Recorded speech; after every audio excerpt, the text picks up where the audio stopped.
Hi, everyone. I am Paul Bartholomew, and this is I Want to Hold Your Band. And today's guest is MLB starting pitcher Michael Soroka of the Washington Nationals. Such a cool thing to talk to this guy. I get an education in metal. There are many different types of metal, I learned, and he tells me some of them, but he's got a lot of cool songs that I learned about that I didn't know. Not just metal. We talk Alterbridge, which is metal, Elton John, Claude Debussy, Burton Cummings, Hans Zimmer, Jason Isbell, and a whole bunch more. Something new is I have a newsletter that comes out every Friday after the Wednesday episode drop. It's going to have not just the songs we talk about in the episode, which will be in the episode description as always, but also links to all the songs from my guests' questionnaire. Just email me at holdyourband@gmail.com. Give me your name and your email address and I'll get you on it, and you'll get it every Friday. I think that's it. Other than that, have a great week. And without further ado, I give you Mr. Michael Soroka.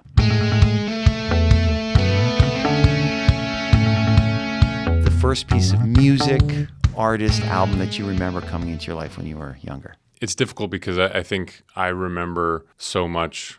My mom was really big into music and a lot of classic music. So she dragged me to the symphony and all that kind of stuff when I was a kid, and Calgary Philharmonic Orchestra played. So we went to see all that kind of stuff. So honestly, early on, it's between that and country on the radio in the car. We used to take car trips to into the mountains because I grew up in Calgary, Alberta, and summer trips into the mountains. We played the Guess Who and Bachman Turner Overdrive on repeat. Really? Yeah, that was our road trip CD, and that was my dad's stuff. And I think that's kind of really what probably launched me into music in general. But I had two older sisters, two older half sisters. So the younger of the two of them ripped music off LimeWire for me and put that on CDs and MP3 players. So my taste was influenced a little bit by her as well. You said classical music. I mean, do you remember the first time you heard it or the first concert you went to at the symphony? I remember being tired and not really wanting to be there because I had to stay quiet for whatever it was, hour and a half. My mom was in a band at Queen's University, so she had a trombone. So when I joined band in school, I played her trombone. Really? Yeah. So that was kind of my intro, and we actually had a couple of really good music teachers at my school that really kind of passionately tried to involve us in how things were made and learning about so much more than just playing the national anthem or something like that. Did you feel connected to the trumpet? Did you like playing it, or were you like, it was just something to do? Yeah, it was good. I thought it was cool that I played the same one that my mom played, and I was in the jazz band as well in junior high and played that, and never really followed it after that. I think had I played the saxophone, that's something that I probably would still do now if I could. Really? Why the saxophone? It's something that I still hear in a lot of the music that I like and want to play along with. Your sister, did you kind of go to her? Would she say, Michael, here, and she would give you stuff? Or did you kind of like hear stuff from her room and you'd be like, oh, what's that? How did that kind of work? So Stephanie's 14 years older than me, and Shannon's 16. But Stephanie lived with us until I was probably about 8 or so. And most of the stuff was either stuff that she'd kind of listened to growing up or that was new in pop then. And, I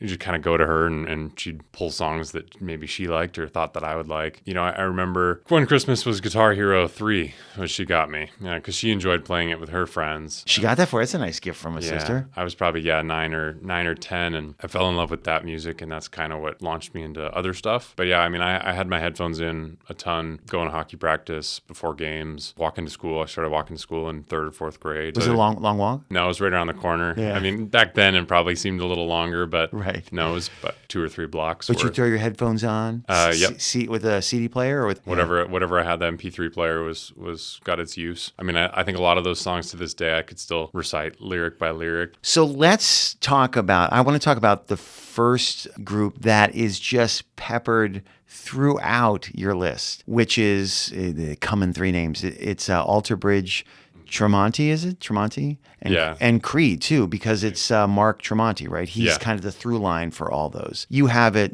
so the listener knows, favorite artist, like 3 different favorite albums, pump-up songs, sad songs. So let's start with how that first came, how he came into your life. Yeah, so, I mean, Creed, obviously everybody knew Creed in the 2000s. They were massive. I mean, they were arena rock, and Creed disbanded for a short period of time in 2004, and Mark Tremonti and a couple of the other guys in Creed found Miles Kennedy. And instead of trying to kind of rename it Creed, 2.0, really, they just kind of did a separate thing with Alterbridge, and they actually went over to Europe and did everything there. Oh, really? So they became quite a bit bigger. They're actually a lot bigger in Europe than they are over here. And everything that he does, I've loved. I think from everything from what's actually being played to the tone and everything with production that goes into it as well. Everything that they do, has purpose and meaning, and I appreciate that.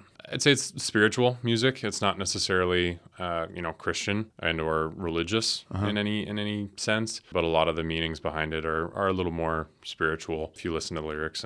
Okay, so I want to stay with this for a while because I don't know metal. Like when I grew up, I knew Metallica, I knew Right. Justice for All, I knew Enter Sandman, I knew some of those. I knew kind of more. I don't know if what's considered lighter metal. Like There's so many metal genres. yeah, That's the thing yeah. is- Well, that's what's interesting to me. Yeah. People hear metal and they think screamo. Screamo, is that like a thing? Super heavy, harsh vocals. Yeah, and there are a couple bands that I can listen to in that respect, but I typically stay towards clean vocals, even thrash and stuff that's more to do with guitar and drums. And again with Guitar Hero, it just became what I thought was impressive to play or hard to play. Yeah. And then that needle keeps getting pushed and pushed and pushed, and then eventually you're listening to prog metal and stuff like that goes a little beyond what most people are just going to hear on the radio and stuff like that. So for a newbie, because these are all artists that you like, Breaking Benjamin, Shinedown, Volbeat, Volbeat and Machine Head. Mm-hmm. For someone who doesn't know, like me, and just knows I love all music, but certain music I know more than others, and I don't know this as much. There for you, I would assume, is like when I play, like in the sweet spot of whatever music I have, which is like I don't know, acoustic, folky, whatever. Somebody could listen to three different artists and say, these all sound like a female voice and a guitar. And there obviously is a huge difference for you in all those, would you say? Like what kind of draws you to those different genres of metal? Yeah, I mean, Shinedown, Breaking Benjamin are that hard rock. They have songs that I would probably consider to be towards metal, but they kind of have this big spectrum of what they play. Typically, a lot of it is just the music that accompanies the vocals for me, in how fast it might be or how heavy the guitar might be. And that's another thing completely, is tone with a guitar, and what actually makes heavy is something that's interesting, because if you want to go back to like just classic metal, you're looking at like Black Sabbath, yeah, and Metallica, and that was all in standard E tuning with a guitar. And then certain bands started to go into one whole step down, and then they get deeper and deeper and deeper and deeper, and then eventually you're playing baritone guitars. It gets to be towards the end of like gent, is what it's called. DJENT is the subgenre of metal. Gent. Yeah, gent. And that's like, I don't get there. That's not my stuff. It's too hard for you. It's just too. It's too big of just a sound wall. Yeah. That's kind of when I listen to it, and I just can't pick out what's going on. There's no melody typically. Death metal, a lot of that stuff that's super black metal. That's where it loses me. But then you go like Volbeat. Volbeat's like nobody else. I've found them probably 10 plus years. Again, another band that's a lot bigger in Europe. They're a Danish metal band, and they're almost considered like rockabilly metal. So they play like with banjos. There's a saxophone in some of their music, but it's metal. You listen to it. Michael Paulson's got a different voice. He's got that accent too. He sings mostly English lyrics, but he's got just this tonally something that nobody else has. And Volbeat's just super melodic. All their music is just different enough to stand out, but still sounds so good. And yeah, it's something that I launched into, and it's like all I listened to for a while was Volbeat and Alterbridge. Really? During what periods of time were you listening to those? During the minor leagues. So I was in Rome, Georgia. We were on long bus trips through that Southern Atlantic League, and then the next year in the Southern League, AA in Mississippi. I was in Jackson, Mississippi. And those 2 years, a lot of driving, a lot of road time. You're how old here? 18, 19. Oh, wow. Yeah, so that's kind of when I first was on my own and really just trying to play things on the guitar. I was listening to things like, I could play that, and you just keep pushing it. And yeah, it was those two bands were, just massive for me. And in talking, I can tell about when you talk about tunings and things like that. When did you start playing guitar, and is that a big part of you? Yeah, massive. I right when I beat Guitar Hero, really, was when it became, all right, what do I do now? I guess I got to go play the real guitar. 11, 12 years old is when I picked up my my parents had bought me an acoustic when I was a little kid, and I picked that up and started strumming along. And then, my dad said, all right, well, if you want to play this, we'll go to Guitar Center and we'll get you, it was Guitar Works in Calgary. They got me a Epiphone Les Paul and got to play on that for a little bit, and then a Takamine, and he supported that always because he found that I enjoyed it, and it was something that I was going to stick with for a long time. And now I'm building a studio at home, basically. Are you really? Essentially, not full blown. Yeah. But that would be kind of a dream one day to actually have a real studio that you could even rent out time space for and be able to play around with and have a whole bunch of amps to choose from. And do you do it a lot? Do you bring when you go on the road and play? And for the listener, you're here right now because you just played against the Dodgers and threw no hits through 5 innings. I'm sorry. It was close. Yeah, no, it's good. Yeah, it was good through 5. I had 10 strikeouts, and then it kind of unraveled a little bit in the 6th for the whole team, really. But yeah. But you're here for that. So when you travel, do you bring guitar with you? I don't, mainly because I tried playing the travel guitars, and I didn't love how they played. And, right. It was kind of a mess just bringing a whole bunch of stuff on the road. Yeah. So, a lot of times, like in San Diego, they have a close relationship with Taylor. The Taylor factory's down in San Diego, so they have them in the clubhouse, and I got to play for a couple hours this last couple of days while we were there. And, between that and just going home, I'm going to get time to play in the off season, and obviously there's a lot to focus on, and I got to be careful with shoulder and whatnot, how I sit and play the guitar for too long. It gets tight. And didn't even think about that. I get worried about that. So really, the focus is pitching right now, and one day when pitching is not the focus, it'll probably switch to music. I guess when you're doing that, your arm stays kind of like Yeah, it's I just hunched over, especially the electric, because the acoustic you can actually rest it. Yeah. But the electric, and especially when I'm playing palm muted stuff like the hard rock metal, you got to pull a little bit into the guitar. Yeah. And I get tight real quick. Oh, so wow. I got to be careful. Wow. Okay. Don't do that. Yeah. So how about this for listeners who don't know? And I felt when I put all these down, I felt self-conscious that I was glomping them all together. I just don't know the genre very well. That said, what's a good song that we could play, I could hear a little bit of, that would be a good entree to someone that you want them, that you're going to give them a gateway drug into it? We'll play the song Blackbird off of Blackbird, because that album, again, front to back, I can listen to all day. It's got a couple of slower ones. It's got a couple of hard ones. But that song Blackbird has kind of been described as the Stairway to Heaven of metal. Oh, really? Yeah, and then, so that's actually one too. It won awards, and Guitar Magazine has it as one of the best solos of all time. Yeah, it's something that So we have to get to the solo at the very least. People that play the guitar know Blackbird, and I think if we listen to probably the first minute and a half, then skip towards the solo. Okay. I think you'll see what I mean when I talk about there's a story being told.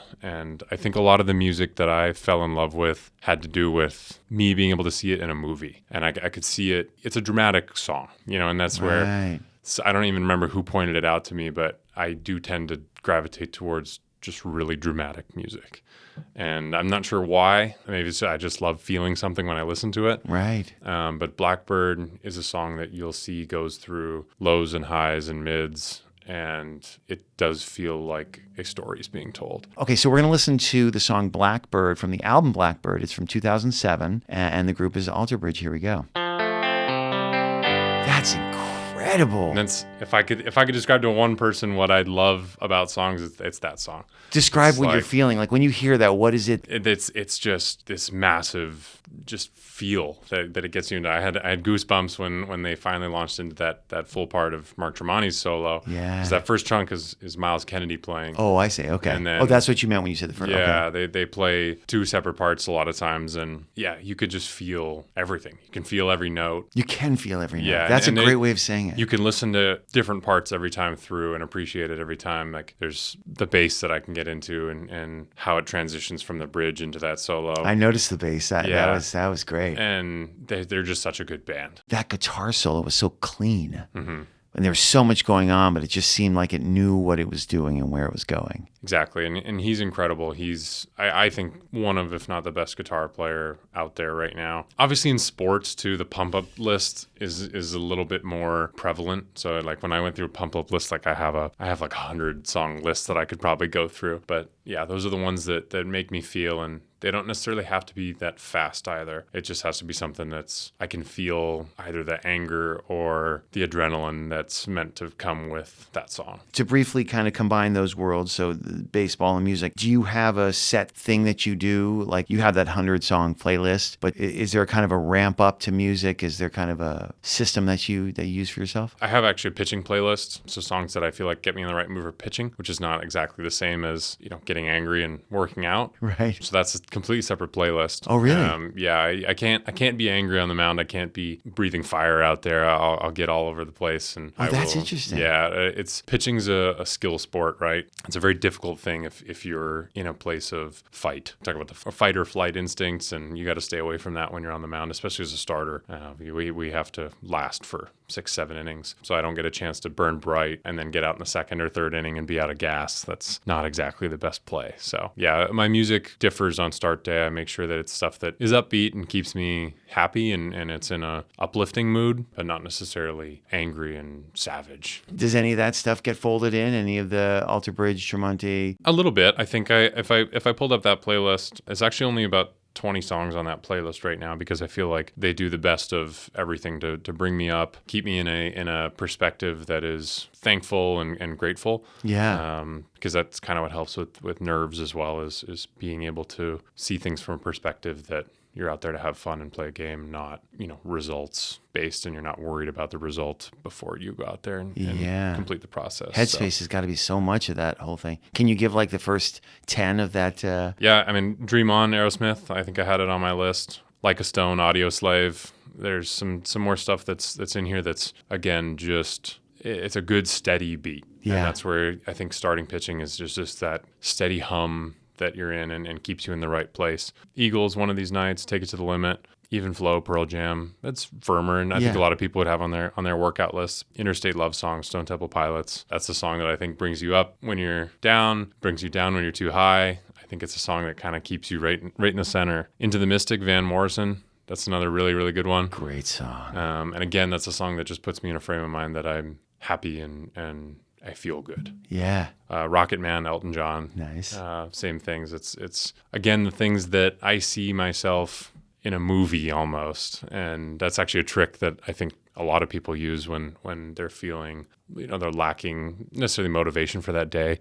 You imagine that a camera crew's following you, and that there's Rocky, the theme song, stuff like that playing in the background, and that's the little tricks that you can use to kind of get up and get moving. And I feel like a lot of that music plays really well for me. So let's talk about one of your favorite songs, Candle in the Wind, 1973, Elton John, Goodbye Yellow Brick Road. Where did that come into your life? Probably my mom. I think she was probably a big Elton John fan, and The Lion King obviously was big growing up, and I like the soundtracks for that one. Tarzan as well with Phil Collins. Those were big, and I'd actually just listen to music on the side, not even listen to, or not even watch the movie. But I think Elton John was such a big part of my life growing up. I think that I played so many songs on our CDs and the radio that I didn't realize how many I truly, really liked. And I think when you're a kid and it's just what you're listening to, you don't really think about it. And then you go back and listen to it again. And I think Candle in the Wind was a big one, and not necessarily knowing the story behind it until more recently. I didn't know as a kid that was about Marilyn Monroe, and it was redone obviously for Princess Diana's funeral. But the original, I think it tells a really good story, really sad story. I mean, he's no stranger to dramatic music either. So it fits pretty well. Obscure song you like, Claire de Lune, Claude Debussy. Yeah, I think I wouldn't even consider that all that obscure. I think I put it on that list because I think a lot of people don't necessarily even know the name of it, and to me, again, the drama behind that song is the very end of Ocean's 11 when they're all standing at the fountain. And I've been to Vegas quite a few times, and I love going there. I'm not a partier. I'm not a drinker. I don't go to do all that kind of stuff. But I think going there and standing in front of the fountains is one of my favorite things while I'm there, and it's my dad's favorite thing to do if he's there. Oh, really? He could watch that all day, and that's a song to me that I think of that moment in that movie where at the very end when they're all kind of leaving after they've walked away with the mother lode. And, right. That one's just a special one. I listen to that one every night before start day. I got a little routine, and that's kind of one of the ones song that I listened to at Really? that time. Yeah. Have for years. It just seems to be kind of, again, that puts me in the right place to go to bed and be excited to go pitch tomorrow and be in a good place. Let's go to another in the obscure song section, because I think from what I read, he's Canadian, which is Burton Cummings, and Break It to Them Gently from 1978. So I mentioned earlier that's between him, Randy Bachman, they made BTO, and then the Guess Who, was a Canadian band, and that's one of my dad's favorites, and then we listened to on car rides out in the mountains in the summer. And he's got a really special voice and really special talent. We've seen him live at one of the stadiums in Calgary. So let's listen to Break It to Them Gently from the 1978 album Dream of a Child by Burton Cummings. Here we go. First of all, great driving song. Great driving song. Right. I mean, I could see that was part of your mix of things when you drove up Yeah. to the mountains. Great driving song. Yeah, Like that- you just see the terrain. And you can still hear, like, to me, that there's a singing back and forth too between the guitar and his voice. Totally. And I think that's another reason I gravitate towards that one. That's great. I love it. Okay, adding that to my list. So I want to ask you about one of your sad songs that you put down, which is Final Ascent, which is Hans Zimmer, and it's from No Time to Die, James Bond. Yeah. So obviously that's probably the pinnacle of dramatic music. And again, I don't cry too often, especially in movies, but I think maybe that one got me because, the Daniel Craig James Bond I'd grown up with. I'd watched so many of those. I'd watched Casino Royale over and over again. I'm sorry. He's the best Bond. I think so too. I think he played it. I think he's got so many different sides. I think Daniel Craig really opens it up to just the emotions that I don't think they ever touched on before. Yeah, totally. I think at the very end of that movie, No Time to Die, it caught me because I wasn't expecting it, and that's the song that's playing through the last 7 minutes of that movie. Yeah. When he's on the island there and it's about to get blown up. And that's one that I can listen to at any point. It'll bring me up, it'll bring you down. Let that build up. I can work out to that song. I can obviously take time and just lay there and listen to it. It's got so many different parts to it, and just the build of it. Again, it's the story that's being told. Not necessarily even to do with the James Bond, but Hans Zimmer. I mean, he's incredible. He's got so many. Yeah, there you go. There's another one. And then he's got, I'll listen to the Gladiator track. I'll listen to that one. I'll listen to the Inception track. I'll play those over the studio speakers because those ones you can really appreciate what's going on. Yeah, it's a lot, but that one for sure. I actually do have the vinyl for that whole album as well, the No Time to Die. Oh, really? Yeah, I'm looking forward to playing that one on a good system. Do you like collecting music at a certain point? Do you like, because you had your thumb drives and you had music on, you had LimeWire and all that stuff and some CDs, but there's a point at which you like physically have your music? I think it's the nostalgia a little bit. My grandpa, at his house, they had an old record player in the basement, and it was massive. It was a huge setup, and I think it is the nostalgia a little bit, and how you just don't get that anymore with everything that goes on. And I'm an Apple Music user, but again, you don't have the music. I think I actually managed to listen to Garth Brooks on my iPhone for a long time because we'd bought the CD set, but he's not on iTunes, right? There was stuff like that I think there's times to benefits to just having it, period. Yeah. But really, I think it was about 3 years ago. We were in Memphis, or maybe it was Nashville. It was one of the two. Playing. I was in AAA, and we'd walked into a record store, and they just had so many that I'd really, really liked. And I said that day, I was like, screw it. I'm getting into it. Let's go. So I'm not sure how many I have now. It's probably not too many. Probably about as many as you've got on that shelf right there. Okay. And don't have a player picked out yet because I want to make sure I have a good space for it. Yeah. Maybe a treated room like this. Yeah. That I could just sit and listen to. So let's talk about one of your love songs, which is If We Were Vampires by Jason Isbell, and the album's The Nashville Sound. I've heard his name, but I don't know him at all. Yeah, that's a special song. That song kind of being the center of how sad can you make a love song, and a lot of it's just wishing they were vampires and they weren't going to die. So let's listen to it. We're going to listen to the beginning of If We Were Vampires by Jason. Is it Isbell? Yeah, and I believe it's him in the 400 unit. And this is my first time hearing it. That is such a great song. It's beautiful. It's beautiful. I started to get, that's it. It pulled me in. So I played that longer than some of the other songs because I just got pulled into it. Yeah. I'm just thinking about my wife, and it's just so, like you said, it pushes to the edge of sad, but it's also a love song. I mean, it's beautiful. Yeah, and the theme too is we might not appreciate that love if we knew it never ended. Yeah. Is the crazy part. And he's like, I may not hold your hand. I may not come home fast from work. I mean, that's just what a great perspective.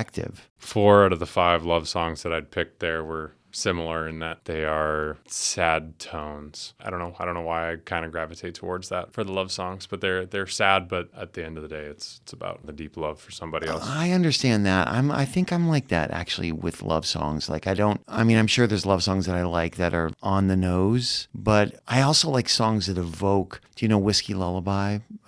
That evoke love and deep meaning for a person, even though that's about 2 people that got separated and it's a sad story. It's a sad story, but it's a way of talking about love in a non-sentimental way. Like, it's there's drama to it. And we've seen, if nothing else, Michael, that drama is, you should have been an actor, I feel like. I don't think I can do that.